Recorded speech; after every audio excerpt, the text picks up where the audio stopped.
santé au cœur de l'information.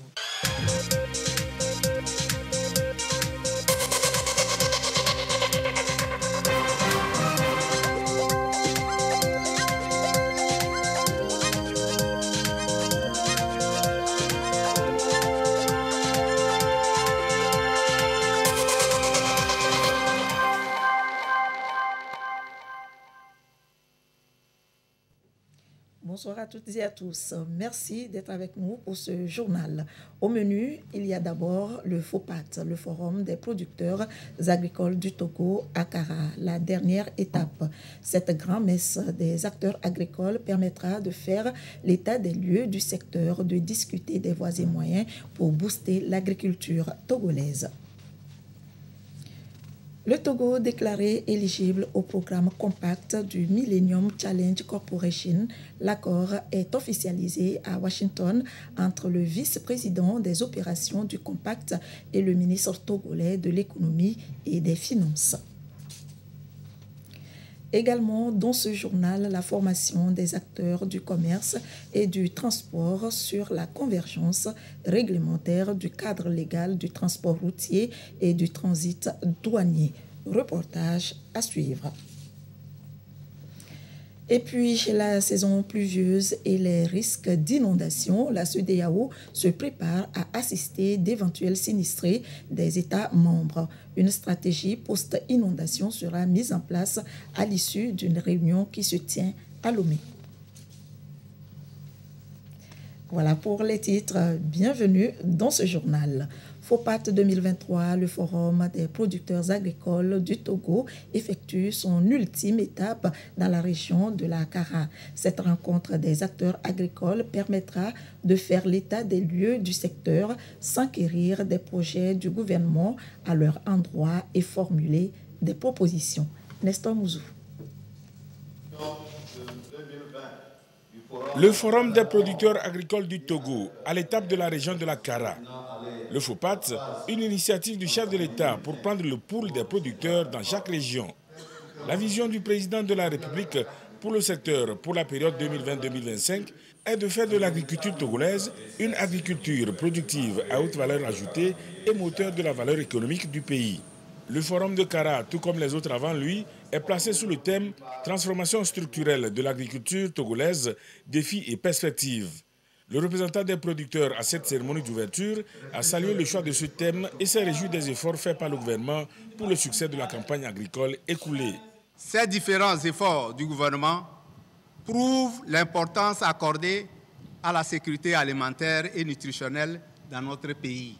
Ce forum est pour nous, agriculteurs, éleveurs, pêcheurs, transformateurs et autres acteurs des chaînes de valeur agro-silvo-pastorales et halieutiques de la région de la Kara, une occasion de faire le bilan de la campagne passée et tirer les leçons et de proposer des recommandations fortes pour un développement intégral de notre agriculture dans le cadre du processus de transformation de l'agriculture togolaise annoncé par le chef de l'État lors de son discours de fin d'année et qui justifie le thème de ce forum. Passer d'une agriculture de subsistance à une agriculture de transformation et d'exportation et une agriculture tournée vers l'avenir, c'est l'ambition que nourrit le gouvernement pour le secteur. Et pour cela, il n'est plus question de rester sur les apparences, mais de faire un travail en profondeur. Et c'est ça qui justifie aujourd'hui toutes les dispositions qui sont en train d'être prises et pour lesquelles nous avons organisé donc sur les instructions du chef de l'État ces forats pour aller de région en région, échanger avec les producteurs, écouter leurs attentes, mais surtout aussi leur faire part des dispositions qui sont prises pour les accompagner dans ce nouveau travail que nous voulons faire. Nous voulons définitivement que l'agriculture togolaise puisse participer au développement économique du pays. Quand on dit donc participer, c'est participer efficacement au développement de notre pays.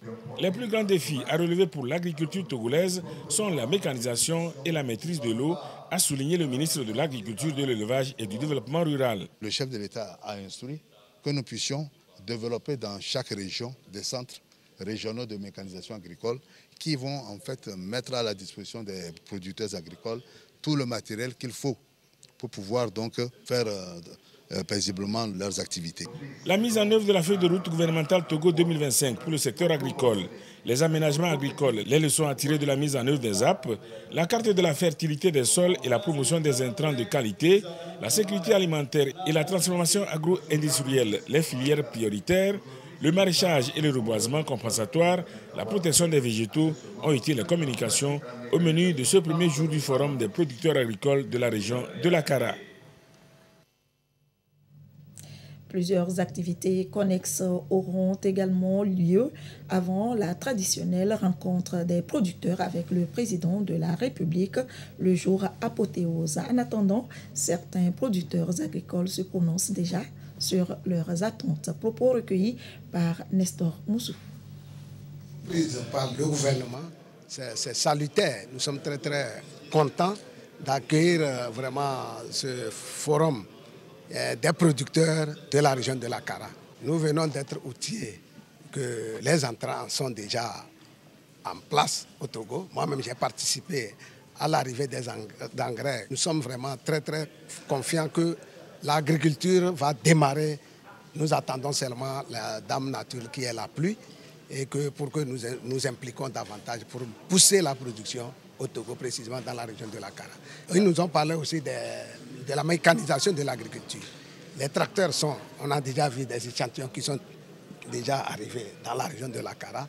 C'est ça qui va nous permettre, n'est-ce pas, vraiment d'alléger la tâche des producteurs pour que l'agriculture en général soit tellement poussée. Je suis très ravie de participer à ce forum et surtout pour l'initiative de notre président, son Excellence, M. Faure Essozem Nanyasingbe, qui toujours pense à nous, producteurs, transformateurs, et surtout pense à ce que notre chaîne de valeur soit vraiment améliorée. Vraiment, notre président qui nous donne l'opportunité aujourd'hui d'échanger sur nos produits, comment faire pour avoir les produits de bonne qualité, comment faire pour avoir le marché, et tout ce qu'il pense, il nous cherche aussi des partenaires. Nous sommes très contents. Au cours de ce forum, on aura vraiment satisfaction de nos problèmes. Pour améliorer notre métier, d'abord, il nous faut des équipements. Il faut aussi qu'on ait des emballages appropriés. Il faut aussi des renforcements de capacité encore. En termes de qualité, chez d'abord les producteurs pour avoir la matière première de qualité avant la transformation. J'ai écouté le ministre dire qu'il veut faire ZAP, bobine des éleveurs pour les animaux. J'ai été très fier de l'écouter. Et si on faisait ça, que ça ferait moins de conflits entre les agriculteurs et nous les éleveurs. En venant à ce forum, ce que nous on avait en tête, c'est de faire savoir aux autorités que vraiment que le miel est une activité génératrice de revenus. Mais dans nos activités, il nous manque quelques moyens, les moyens de production. Le constat sur le terrain est que actuellement la demande du miel est plus élevée que ce qu'on produit. Ce qui veut dire qu'on produit le miel, on le vend, et jusqu'alors, il y a des demandes. Donc si on pouvait nous appuyer techniquement et financièrement, ce serait une bonne chose. Nous avons comme difficulté le problème d'eau. Nous n'arrivons pas à arroser suffisamment nos champs, puisque nous le faisons aussi dans la saison sèche. Nous avons aussi des difficultés comme les produits de traitement qui vont nous aider. Donc nous souhaiterions qu'on nous aide dans ce sens-là pour que nous puissions améliorer le rendement de nos productions. Mieux produire pour assurer l'autosuffisance alimentaire aux Togolais et pouvoir même exporter, c'est ce que recherche le gouvernement en initiant le FOPAT. Certains producteurs se distinguent des autres de par la taille de leurs champs et la diversification des cultures. C'est le cas ici d'un producteur à Chikawa, dans la préfecture de la Bina. Nestor Moussou est allé à sa rencontre. Reportage. Tiges et spattes de maïs encore visibles sur le sol. Dans ce champ, les récoltes sont finies. Les labours vont bientôt reprendre en vue de la nouvelle campagne agricole. Charles y songe déjà.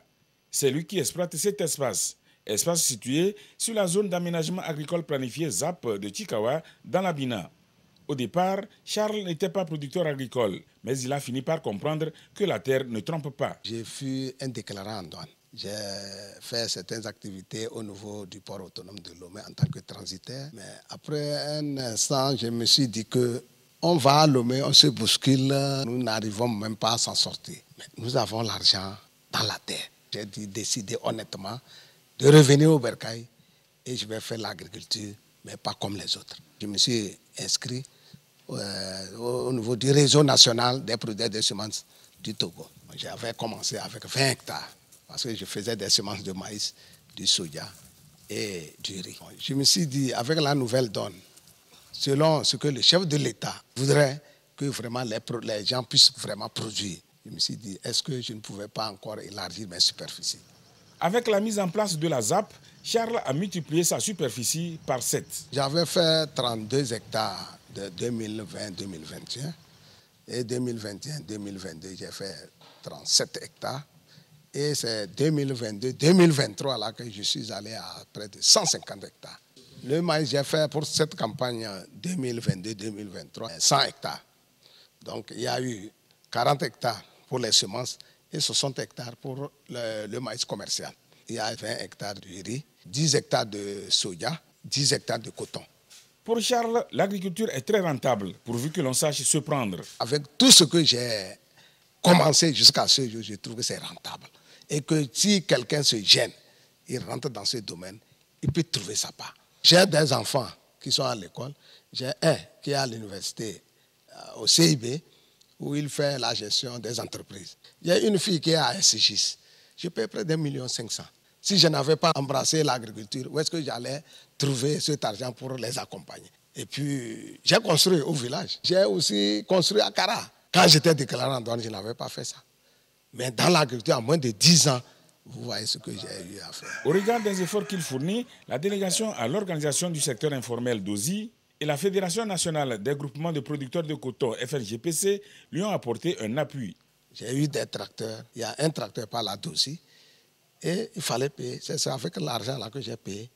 Et maintenant, la FNGPC, parce que je produis du coton, ils m'ont donné aussi un tracteur qui me permet d'accompagner mes frères au moment des labours. Étant un détenteur des tracteurs, je fais mes labours habituellement. Et il y a des groupements qui viennent pour faire la prestation de services. Ils viennent me semer. Des élèves en vacances, ils viennent faire le météage pour chercher l'argent de l'écolage, pour faire la rentrée. Et puis au moment de traiter, j'ai quelques jeunes, je traite avec 13 jeunes. Ils m'aident à traiter les champs. Et puis au moment des récoltes aussi, ils sont là pour m'accompagner avec les mêmes femmes qui viennent et certains jeunes qui s'intéressent. Pour ce qu'elle lui procure, Charles est convaincu qu'il sera pour longtemps encore dans l'agriculture. Depuis 2019, il est le président du conseil interprofession de la filière maïs au Togo. Voilà ce que nous pouvons retenir pour l'instant du FOPAT 2023, région de la Kara. Registre agriculture toujours et cette réunion de jeunes agriculteurs et entrepreneurs à Lomé. Ils participent à la 4e édition du Forum international de l'agriculture et l'agroalimentaire. Carmen Madié à Kakbo nous en dit plus. Agriculteurs, promoteurs de produits locaux, nationaux et internationaux, ensemble pour des partages d'expériences.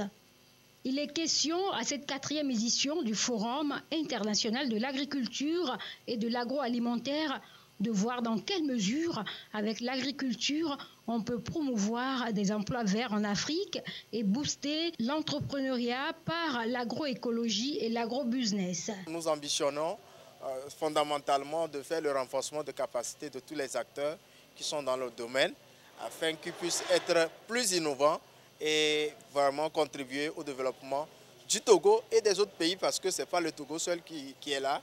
Il y a des collègues du Bénin, il y a des collègues de la Côte d'Ivoire, des collègues de la RDC qui sont en mission dans la sous-région et qui ont profité pour faire un escale au Togo pour pouvoir suivre le forum. Pendant 3 jours, ces entrepreneurs vont développer leurs compétences dans les domaines de la transformation des produits agricoles pour être plus compétitifs sur le marché. Nous sommes dans la production du riz, emballage et commercialisation.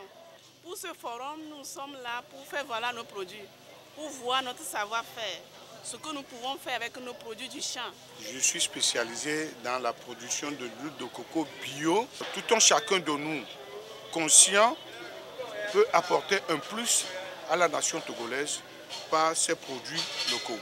La promotion de l'entrepreneuriat agricole s'inscrit dans la vision du chef de l'État qui veut faire de l'agriculture un levier important de création d'emplois et de richesses au Togo.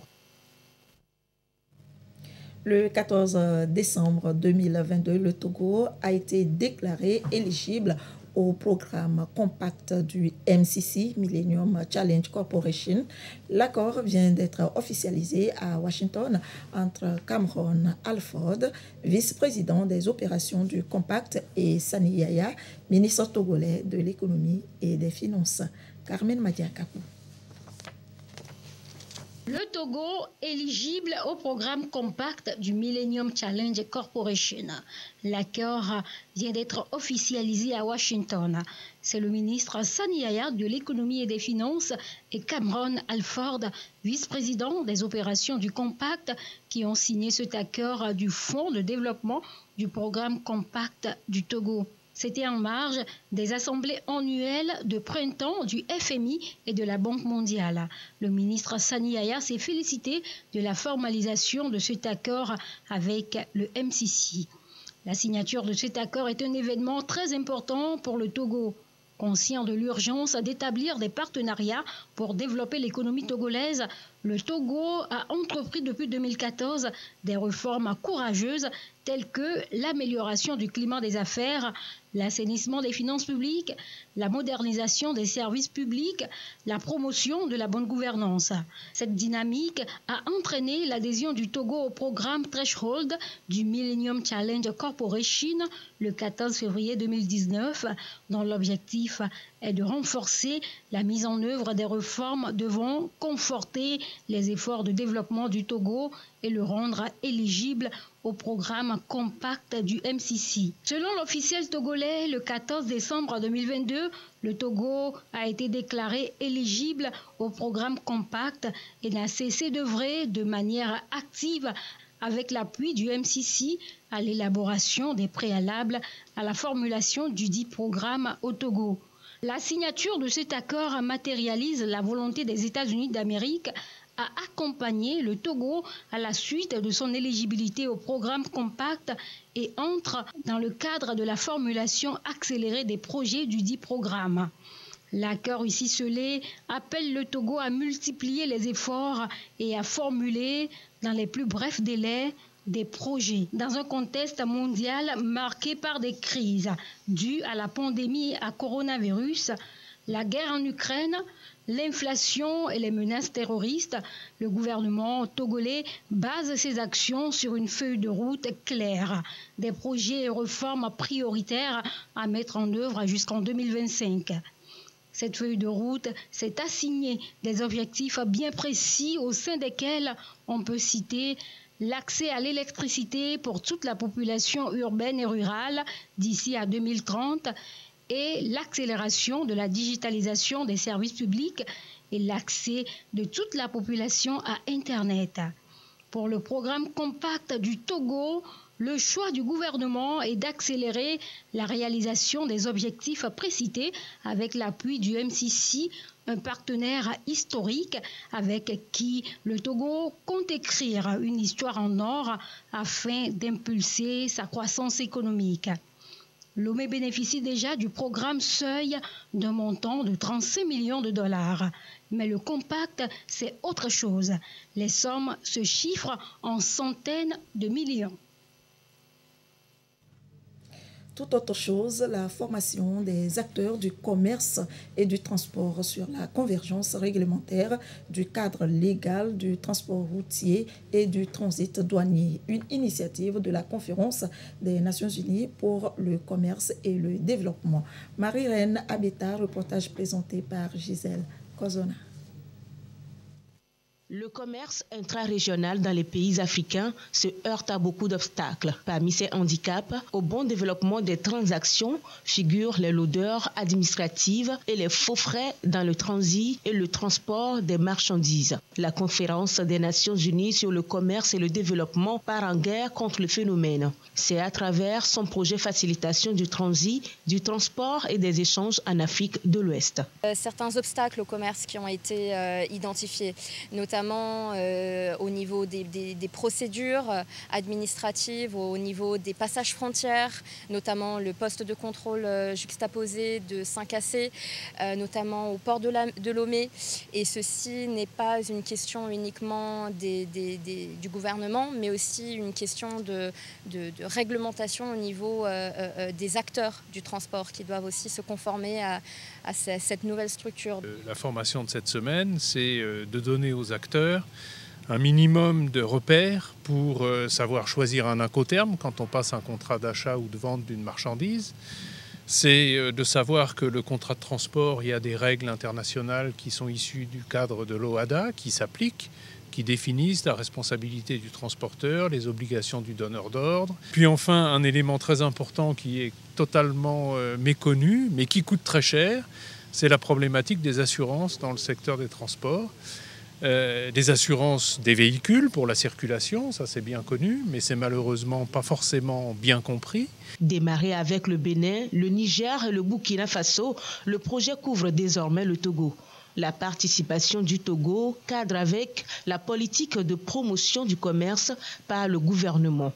Je voudrais saisir cette opportunité pour féliciter la CNUSED pour avoir impliqué le Togo dans ce noble projet de facilitation du transit, du transport et des échanges en Afrique de l'Ouest pour une meilleure participation aux chaînes de valeur régionales. L'application convenable de la réglementation dans les secteurs du commerce, du transport et du transit des marchandises, conformément aux normes internationales et régionales, constitue l'un des défis auxquels certains pays membres de la CEDEAO, comme le Bénin, le Burkina Faso, le Niger et le Togo font face depuis déjà plusieurs années. Cette formation est bien accueillie par les acteurs du secteur du transport comme un tremplin pour l'harmonisation des règles et des prix entre les pays de la sous-région. L'organisation du présent atelier est à saluer et rentre dans la droite ligne des différentes actions menées dans les sous-secteurs des transports routiers pour le renforcement des capacités des acteurs, tout en rappelant le défi de la professionnalisation du sous-secteur du transport routier, la maîtrise du cadre légal et réglementaire et surtout le respect de ces derniers. Je voudrais vous dire que la présente rencontre est d'une importance capitale au regard des ententes. La réglementation du transport routier inter-État s'inscrit dans le cadre du développement de la zone de libre-échange continentale ZLECAf. La saison pluvieuse et la mise en place d'une stratégie post-inondation, la CEDEAO veut mieux assister les populations sinistrées de ses États membres. Une réunion conjointe de consultation régionale se tient à Lomé. Il est question, dans un premier temps, d'analyser les données et le rapport d'évaluation des besoins humanitaires relatifs aux inondations. L'impact de la crise alimentaire et nutritionnelle sur les populations sera évalué en second lieu, histoire d'aider les États membres de la CEDEAO à atténuer les effets négatifs de ces crises humanitaires sur les communautés. Clarisse Atikle. En 2022, l'Afrique de l'Ouest a connu les pires inondations jamais enregistrées avec des millions de citoyens affectés. Des catastrophes qui ont des impacts sur la sécurité alimentaire et nutritionnelle des populations. La commission de la CEDEAO veut aider les victimes à se remettre rapidement de ces situations. Ceci sur la base du rapport d'évaluation des besoins humanitaires engendrés par cette crise en 2022. Les États ont géré les inondations. Il faut ce qu'on appelle le post-relèvement. Il faut revenir pour voir, après l'appréciation des uns et des autres, qu'est-ce qui reste à faire. Le gap qui reste à faire, c'est ce que la CEDEAO voudrait prendre en compte en lançant ce projet de post-relèvement après les inondations de 2022.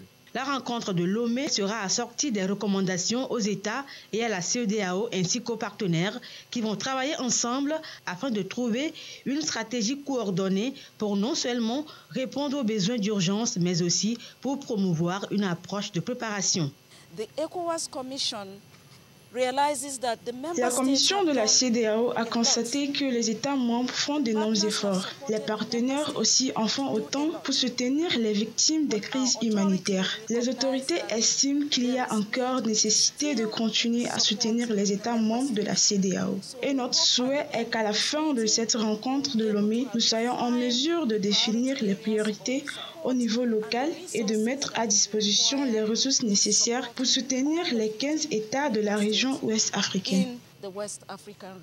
Au Togo, les inondations de 2022 ont fait 5 décès, 17 blessés, 24 889 sinistrés et plus de 2098 hectares de champs de culture dévastés. Ces victimes ont été soutenues par le gouvernement avec l'appui du Programme alimentaire mondial. À travers cette rencontre régionale conjointe, le pays se voit déjà renforcé dans sa capacité de gestion des situations d'urgence. Il s'avère nécessaire de rechercher des solutions pour améliorer nos mécanismes de gestion et surtout de relèvement pour minimiser les impacts sur les populations. Je salue à juste titre cette initiative de la Direction des Affaires humanitaires et sociales de la Commission de la CEDEAO qui est appelée à jouer un rôle de plus en plus agissant dans l'accompagnement de nos gouvernements dans leurs efforts d'amélioration de la gestion des situations d'urgence. J'espère pouvoir compter sur votre expertise et partage d'expérience avant de renforcer l'ensemble de nos dispositifs de gestion des catastrophes dans les États membres de la CEDEAO. Il est question pour la commission de la CEDEAO, à travers la direction des affaires humanitaires et sociales, de développer des modèles pour aider les personnes affectées par ces crises humanitaires à se réintégrer dans la société. Trafic d'influence, raquettes, pots de vin et j'en passe. Aplusia sensibilise les magistrats. Ce matin, ils ont échangé sur le rôle et la responsabilité des instances judiciaires dans la lutte contre la corruption. Marie-Ange Bida, en savoir plus. Centre de formation des professions de justice. Le choix du lieu n'est pas anodin. Ici est aux aspirations de l'Aplusia, haute autorité de prévention et de lutte contre la corruption et les infractions assimilées. Un cadre pour rappeler aux magistrats leur rôle face à la corruption et dire le droit, rien que le droit. Ne pas se laisser influencer par un tiers ou être auteur de raquettes et d'abus de confiance. Étant donné que la justice est un pilier central et stratégique dans toute politique de lutte contre la corruption, la Halpusia a organisé cette journée d'échange avec les premiers responsables des juridictions, en vue donc de leur faire prendre davantage conscience du rôle crucial qu'ils doivent jouer dans la chaîne de lutte contre la corruption. La présente rencontre vise à améliorer les connaissances des magistrats sur les missions et le fonctionnement de la Halpusia en vue de faciliter et de renforcer leur coopération. Un magistrat doit être intègre, propre, neutre, impartial vis-à-vis de toutes les parties à l'occasion de l'accomplissement de ces missions. C'est ça qui garantit une justice qui soit respectable des droits de l'homme, des droits des plaideurs. Un système judiciaire sain, des chefs de juridiction intègres. C'est à cela qu'aspire le Togo de par la ratification de plusieurs textes. Convention des Nations Unies et de l'Union africaine, protocole de la CEDEAO sur la prévention et la lutte contre la corruption. Les réformes entreprises dans les différents corps de métier, dont celui de la justice, ont pour seul objectif restaurer entre les Togolais et la justice la confiance. Dans le reste de l'actualité nationale, les échéances électorales prochaines au Togo qui se préparent activement, la CENI procède à l'installation des commissions électorales locales indépendantes au niveau des communes. Zio 1, 2, 3 et 4 avec Abidé Niasimbi. Président, Monsieur Kataka Nisiham Chamse, magistrat.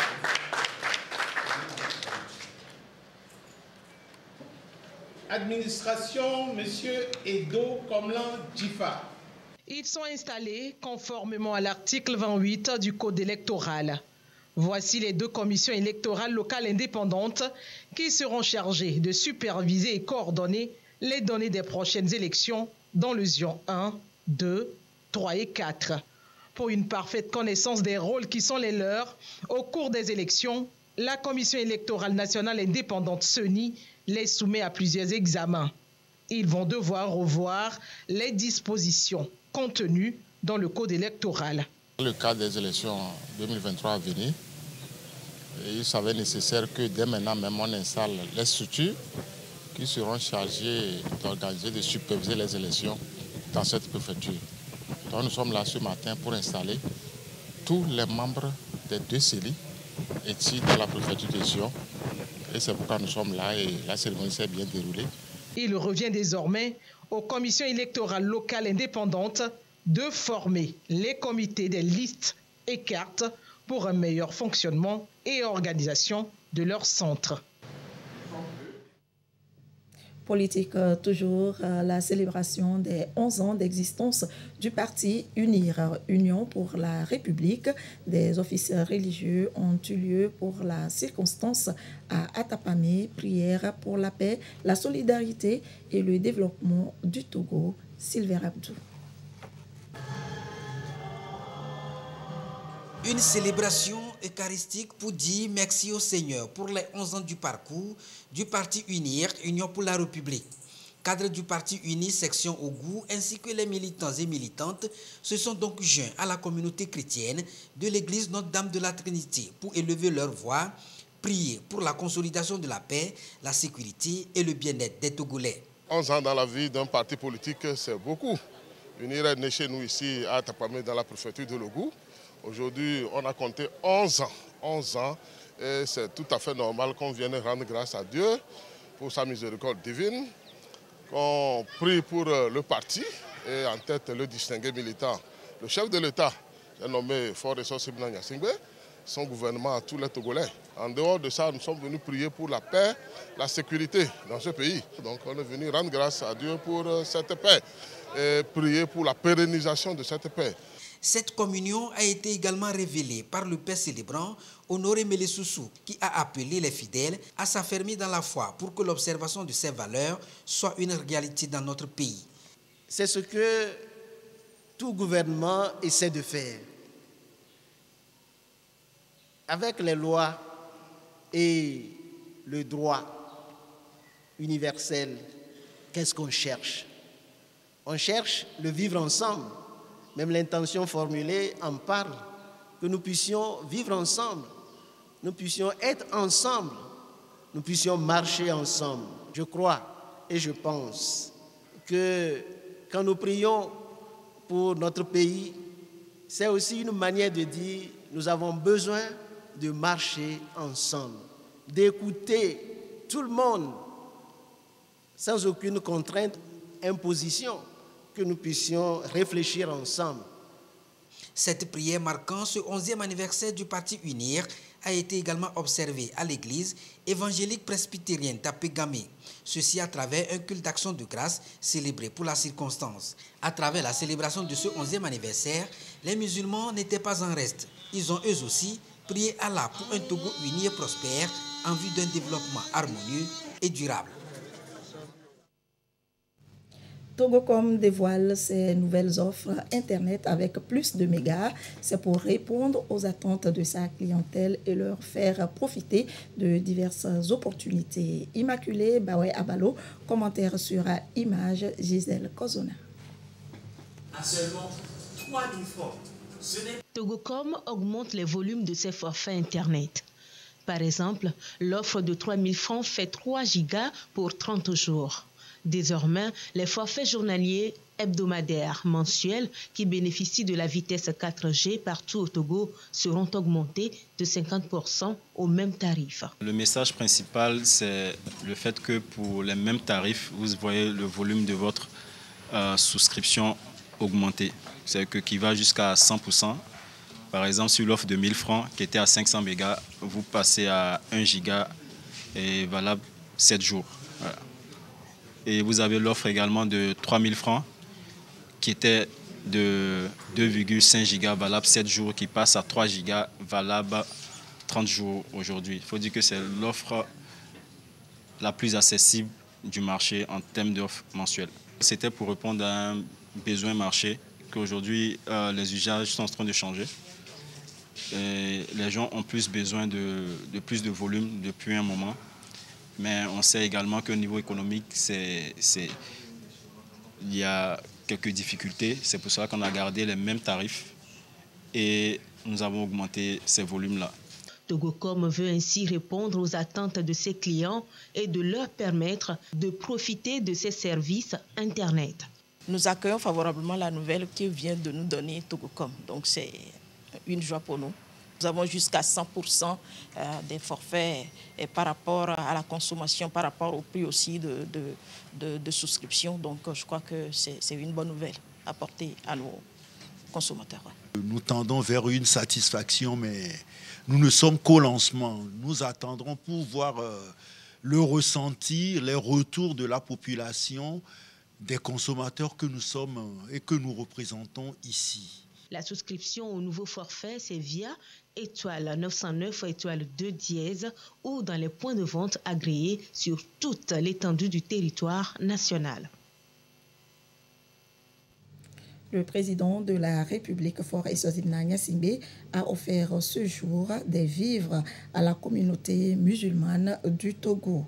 Les dons sont composés essentiellement de riz, de sucre et de lait, denrées indispensables en cette période d'abstinence et de piété pour les fidèles musulmans, le jeûne du Ramadan.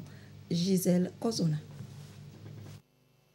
Le président de la République, Faure Eswatini Gnassingbé, a offert ce 17 avril 2023 des vivres à la communauté musulmane du Togo.